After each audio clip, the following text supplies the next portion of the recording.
The Most Magnificent Thing by Ashley Spears.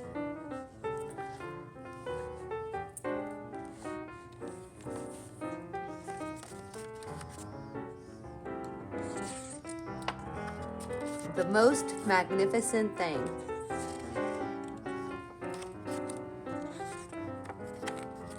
This is a regular girl and her best friend in the whole wide world.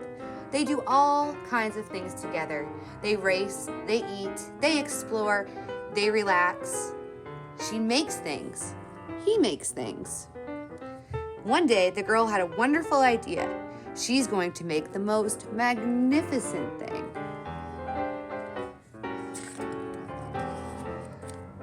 She knows just how it will look. She knows just how it will work. All she has to do is make it. And she makes things all the time. Easy peasy. First, she hires an assistant. Next, they gather their supplies, they set up somewhere out of the way and get to work.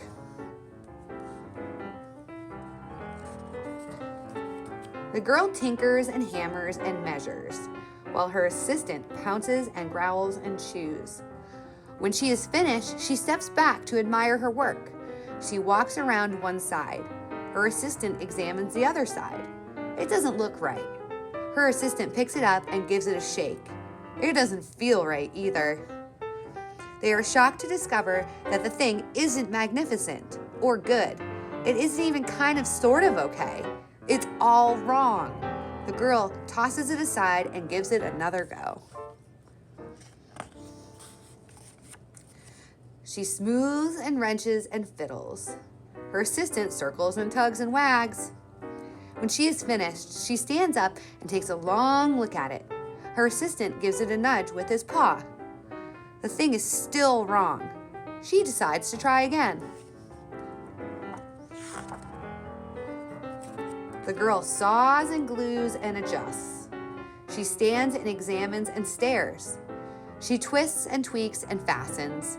She fixes and straightens and studies.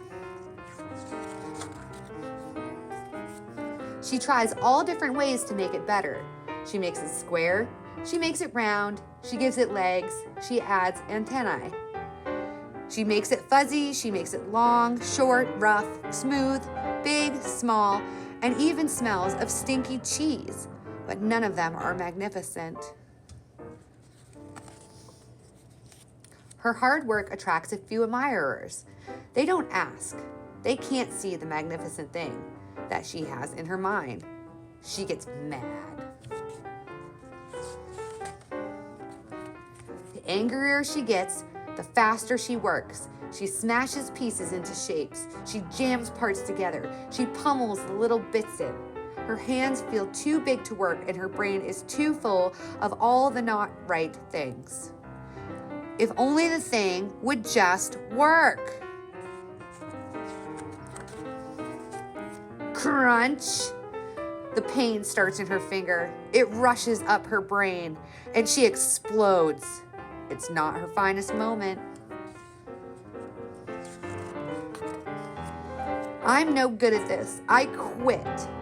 Her assistant suggests a walk.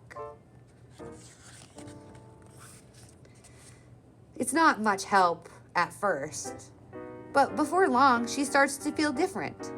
Bit by bit, the mag gets pushed out of her head. As they stroll along, she comes across the first wrong thing she made. The bad feelings are about to start all over again. Then she notices something surprising. There are some parts of the wrong thing that are really quite right. The bolt on one, the shape of another, the wheel to seat ratio of the next. There are all sorts of parts that she likes. By the time she reaches the end of the trail, she finally knows how to make the thing magnificent. She gets to work.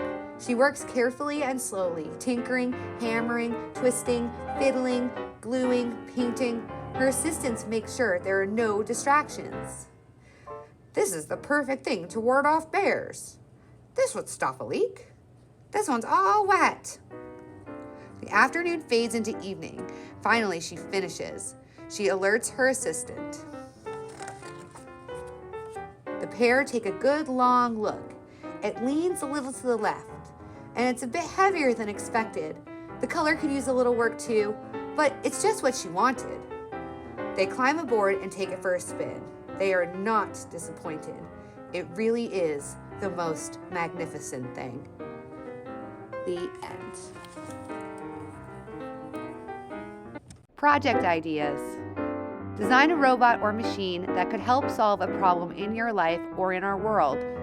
Use recyclables such as cardboard, milk jugs, etc., and other items such as tape, string, rubber bands, and toothpicks to create a contraption that completes a task. Remember, even if something seems hard, don't give up. Persevere.